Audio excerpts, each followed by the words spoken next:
This is episode 30 of Sustainable Photography. I'm Ingrid Kolnes, and today we're talking about sales calls with my special guest, Carissa Woo. You're listening to Sustainable Photography, where you get support and education to build your profitable business in a way that supports your way of living. I'm Ingrid Kolnes, and after 11 years as a photographer, I want to share what I've learned with you. So if you're looking for confidence, inspiration, and to-the-point tips, keep listening. For full transparency, I also want you to know that I'm a mentor with paid offers, and I might mention some of those in this episode. Carissa shot 200 weddings in destinations all over the world, including places like Paris, Hawaii, and Thailand. She's based in Gardena, California, and today she's here to talk about sales calls. Hi, Carissa. I'm so happy to have you on the podcast today. I'm so excited to be here, Ingrid. Yes, good. So I'd love to know more about you and your background. So maybe you can start just saying a little bit about who you are and how you ended up as a photographer and an educator. Oh, yeah, sure.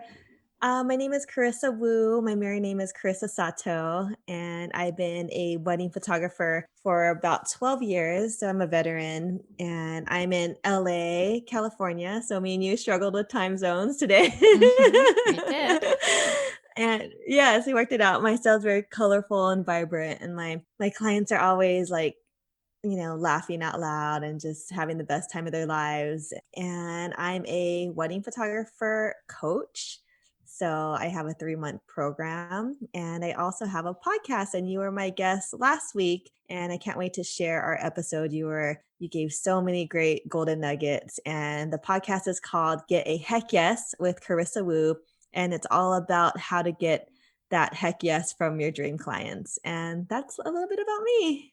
Yeah, that's great. Thank you. So I'd love to know, because both me and the person listening, we're very into sustainability, and I'd love to know what you consider a sustainable business. Like, what do you think it takes to run a successful and sustainable photography business? Oh yeah, because me and you talked a lot about burnout because I always like the analogy, like you could throw spaghetti at a wall and just see what sticks. You could do everything. You could go full blast. You could go to every networking meeting. You could buy every course. I don't know. You could try to like network your ass off, just go, go, go, go, go. But I think at the end of the day, what I've learned is you need a marketing plan. And I think it's definitely good to hire a mentor like me or you or coach out there that has experience to help you with this. So you're not just doing all the things. And you definitely need like a content calendar. So you don't think you have to post on social like every second. And you need to develop like your content pillars so you know like what you're talking about. And you definitely need to know who your bride is and where they're hanging out and like kind of like what venues you like. It's kind of, the target market. You think you could do every wedding, but it's just not a good idea. I think you should kind of niche down because it's going to help you in the long run for sure. Yeah, definitely. I agree. Yeah. And when it comes to photographers, we're often very preoccupied with getting more clients and new inquiries, and we get all excited when a new inquiry hits the inbox. But what should a photographer do? Like at that moment, they've got a new inquiry. What's next? Yeah. So I do things a little bit differently. I actually, when I get an inquiry, I just text them and I try to get them on like a 10-minute introductory call right away. A lot of people don't do this. That's why I do it. And I actually think I'm an awesome wedding photographer and I want to shoot their wedding. And I just want to know if we're a good fit. So I want to be like the first person that they talk to. And because it's only 10 minutes or less, then I feel like they either hop on the phone with me like right away. They could just kind of like chat with me real fast, even if they're at work, or they could talk with me like during their lunch break. But because I text them, I always feel like they can make that time for me because it's only 10 minutes. Definitely.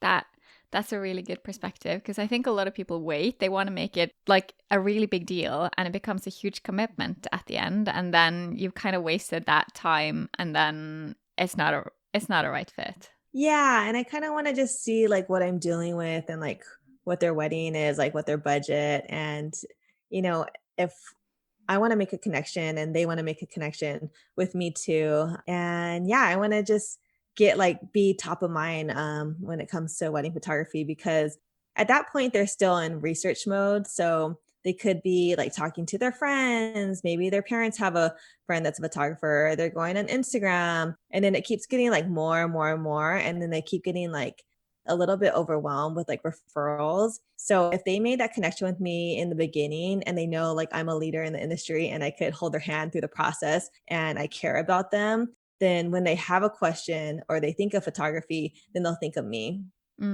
Definitely. Do you still do like a longer sales call or Yeah. client call later on? Yeah, Yeah. that's a good question.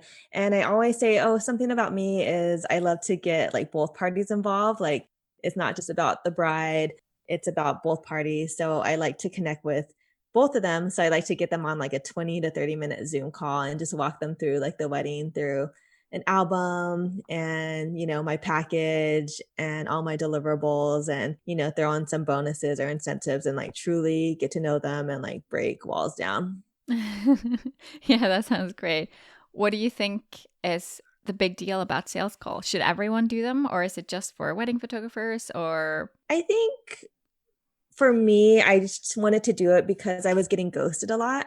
I was getting a lot of inquiries. Well, I started off just kind of booking a lot, like back in the day. Wedding photography wasn't very popular then. It was before Pinterest or Instagram.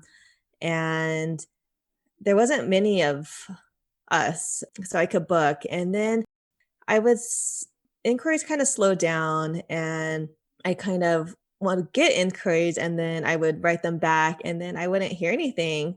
And then I would get a reply back like, oh, they went with another photographer. So I'm like, no, like you work so hard to get these inquiries and then you finally get them and do the happy dance. And then like, where do they go?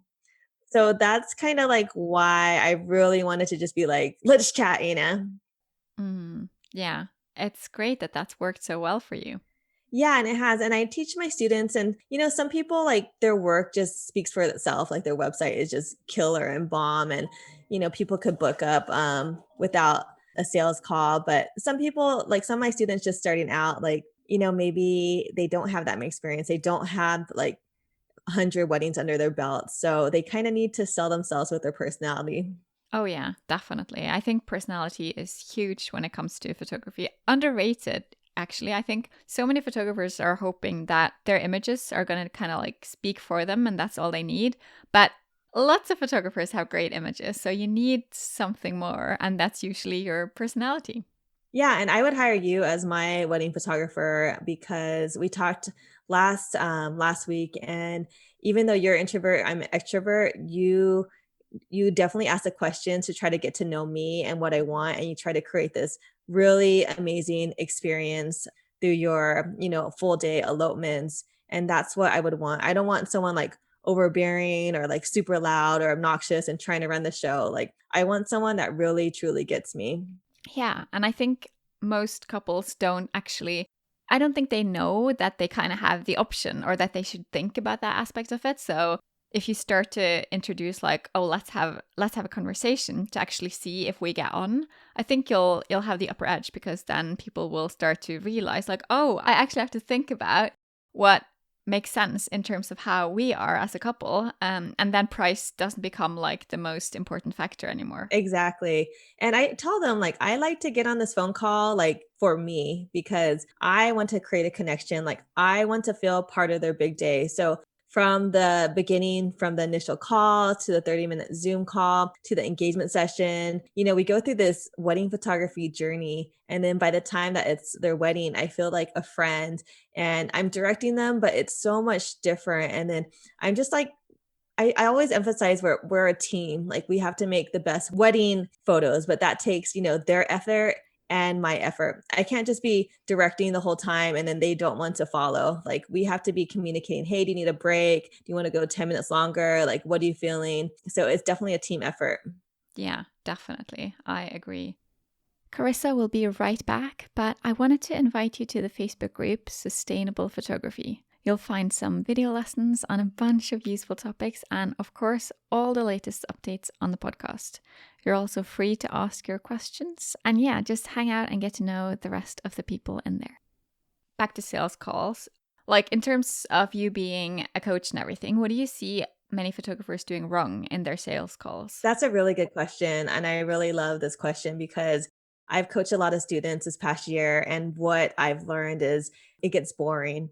And, yeah, it gets really boring, and sometimes I've been really, like, not on point, or I didn't have my coffee, or I don't know, maybe I was hungover, but I've been on calls and I wasn't energetic, and the calls just lag, and then they last even longer, like maybe an hour, and then it wasn't as powerful. Yeah, so I really keep it under 30 minutes, but the conversation is really powerful, and even if they're not an energetic couple, like, I bring it out of them. Like, I ask them really fun rapid fire questions, I dig deep, and I make it really exciting for them and answer all their questions. Mm. Yeah, so this one girl, like, in particular, like, she wasn't booking on the call, so I was trying to dig deep, like, what's going on, and I think she wasn't really like, when the energy got low, like, I taught her how to, like, pick it up. When you talk about money, obviously, like, their guard goes up a little bit, so you have to, like, bring the energy back up with, like, fun questions, and you have to, like, be exciting and really sell yourself, but not in, like, a salesy way, but you could say maybe like, "Oh, this mom said something really cool about me. She pulled me aside and she said, 'Oh, wow, I really know what you're doing. You're like directing the whole time. You're like a wedding director.'" And I was like, "Oh, thank you." So I really love that compliment. So I say that in my meetings. And then back in the day when I didn't have much experience, I would say, "Oh, I danced my whole life. I did ballet, I did jazz." So I understand like how to pose. So I look at people as like lines, and it's not like textbook where you're like, "Oh, chin to your elbow, and then here, 45 degrees." It's like I see lines in a different way because I've been seeing lines and people like, ever since I was little. That's really interesting.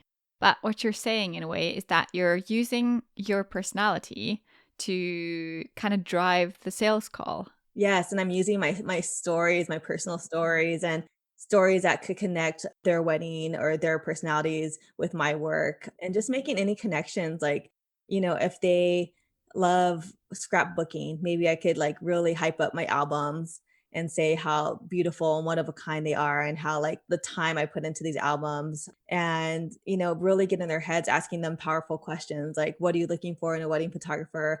Or you could ask like, what are your dislikes or likes, or what's keeping you up at night, and like pick their brain, and then just like really get to know their pain points, and just be like, hey, I'm the answer for those pain points.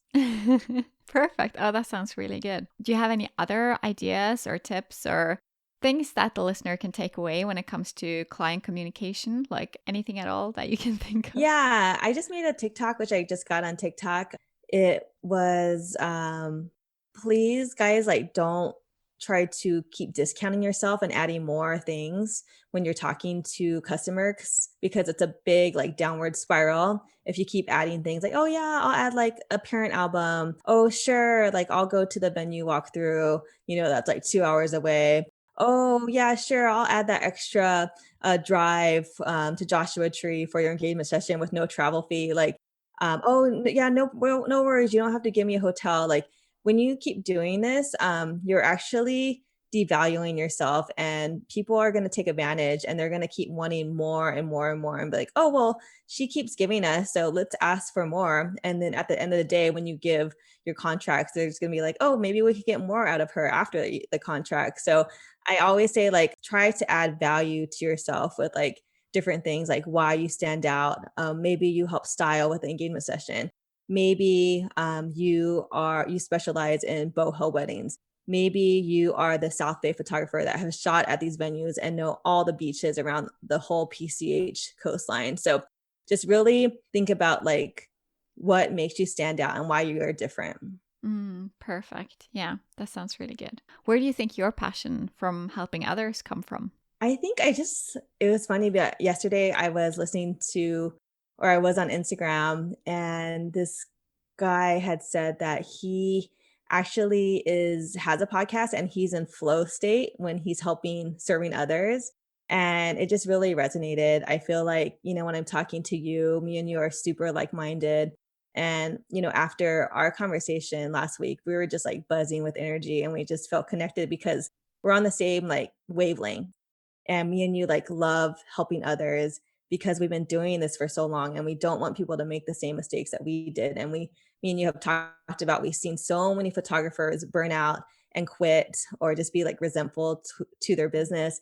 And we don't want to see that happen. So when we are helping, like we feel so good. And it just, I don't know, we both, me and you, we wake up in the morning and we're just like, let's do this. Yeah, definitely. That's exactly how I feel too. Yeah, I totally could see that in you for sure. Mm. So, what's one thing that the person who's listening can do right now to improve their sales call and client communication? I think just write down like who you serve.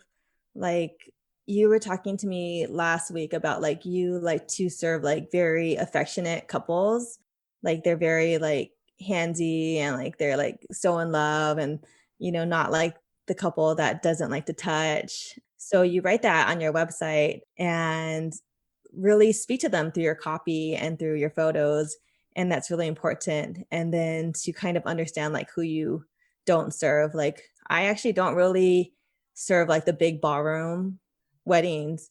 That's not really my style, which is interesting because of the high paying clients, but it's not me, honestly. Like I actually shoot weddings like they have food trucks and they're kind of quirky and I could walk into the wedding and bring my JBL speaker and then just be like party time. So it's definitely not all brides. My bride's very not stuffy. So just kind of understanding that is very helpful in your marketing and also your sales call. Yeah, I think that's a very good point that your client communication doesn't start the moment that you get an inquiry. It starts before they've ever reached out to you. Yes, and some people have been following you for like a year, years, and yeah, like you've been speaking to them forever. So they're just ready to buy like when you're on the sales call. So it's not about selling, it's just about getting to know them. Absolutely. Yeah, that's how it is.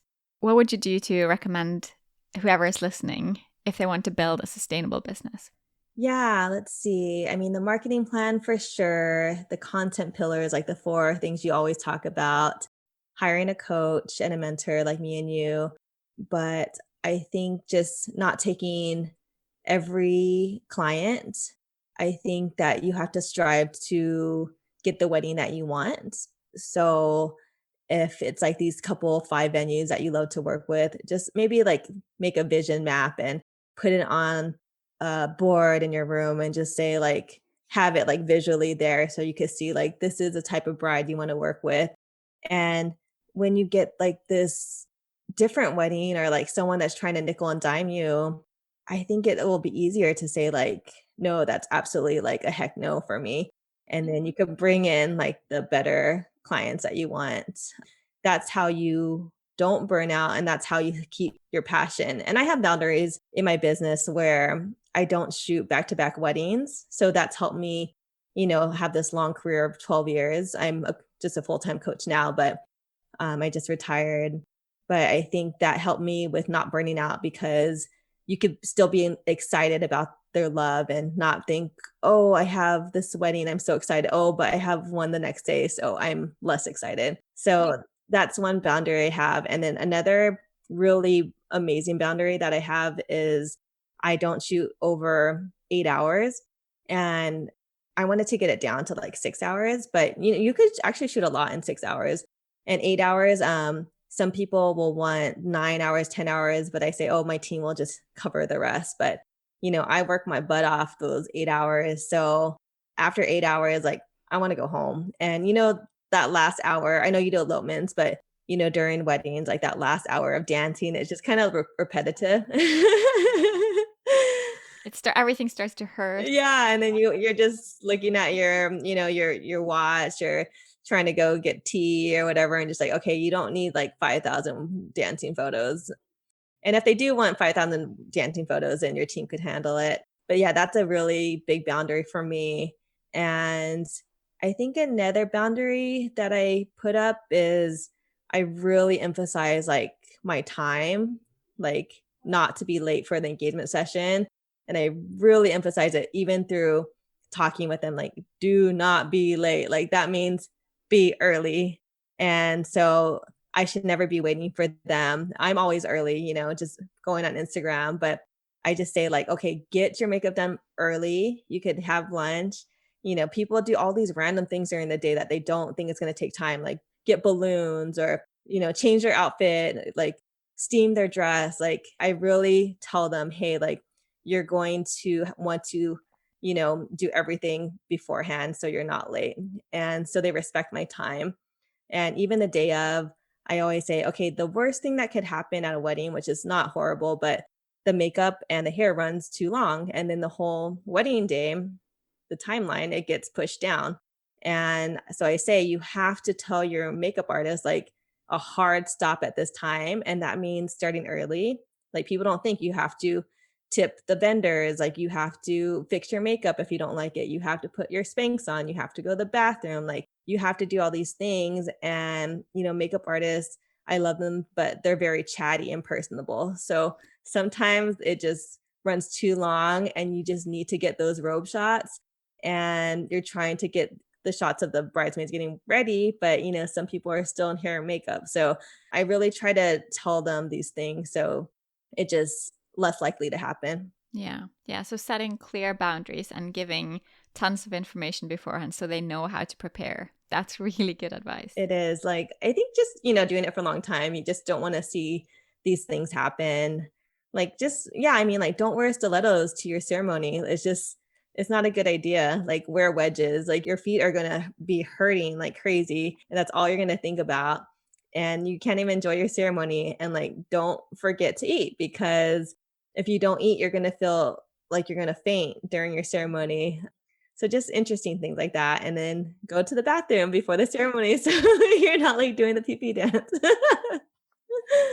I think that we kind of forget because we're so used to it. So we forget all the knowledge that we have that we generally pass on to our clients, but it's something that we should kind of mention when selling our services. Like, actually, we can help you out, and we know we have the best tricks, and we know what to do and what not to do. Because we're such a resource if we just kind of remember to package it right to get us booked more easily as well. Yeah, I totally agree. I mean, me and you have so much experience, so we've seen it all. It's just you do adventurous stuff in new locations, so I'm sure you've seen so many more things than I have. Mine are more structured, but just like, people forgetting their shoes or just like I said, their feet hurting or getting lipstick on their dress. It just like things could happen, but you just have to like roll with the punches and maybe you bring a Tide stick or, maybe you bring eyelash glue and just you kind of know what's going to happen and just try to be the problem solver.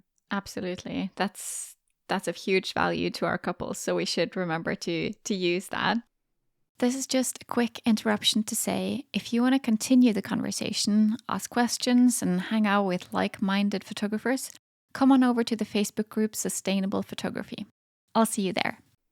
Do you have any final advice when it comes to sales calls and communication? Let's see. Final advice. I would say, yeah, be you, be authentic, really try to break down walls. You could ask very like non-photography related questions sometimes, like even like what they do, what are their favorite quarantine pastimes, what are they watching on Netflix? Because I think I remember this long time ago. It was my old neighbor. I haven't seen her for a long time, but I had a meeting with her and her fiance. And I just remember like talking their era and they left looking like so overwhelmed and they obviously didn't book me. And then I just really like learned a very important lesson like, hey, like they don't need to know every little thing about wedding photography. Like, even though if you know everything little thing, like they just want to connect with you, see if you're a good fit.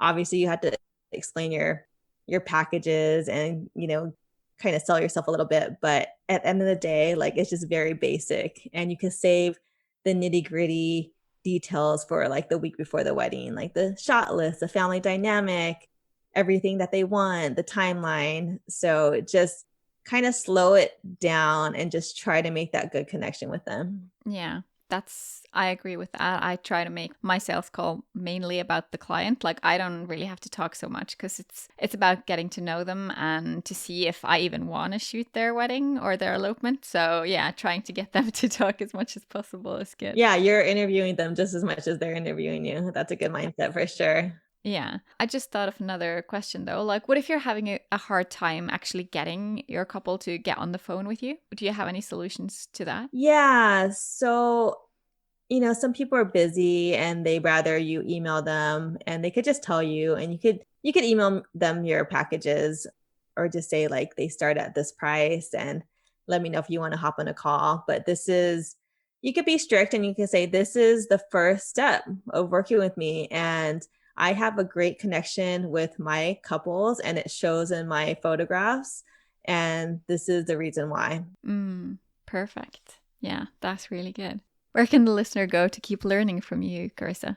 I'm on Instagram a lot. So my hashtag, my handle is Carissa,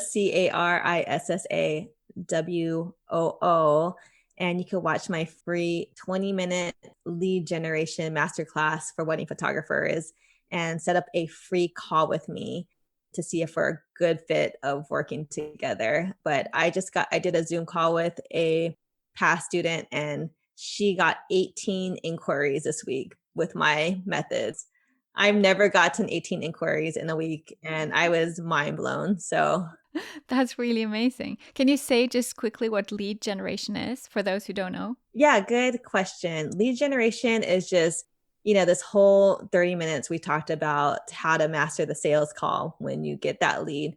But, there's a step before that, and it's a big step, and it's how to get these leads, how to get your phone ringing, or your inquiries coming in hot, and people wanting to inquire about your services. That's what leads are. Yeah, perfect. That's a great explanation. Thank you. Yay. Yeah, this was a lot of fun, Carissa. Thank you so much. I'm glad we made it happen despite Yes. our time zone differences. I know we're across the world, so we made it happen, but it was a pleasure being on your show, Ingval. Great. Thank you so much. You're so welcome. Thanks for listening to Sustainable Photography. Head over to Instagram at Ingvild Kolnes to tell me what you want future episodes to be all about. Check out the show notes over at ingvildkolnes.com/podcast. You can learn more about the Sustainable Photography program and sign up for the waitlist there. To get more of this content, make sure you subscribe to the podcast and leave a review. Your support makes all the difference. Talk soon.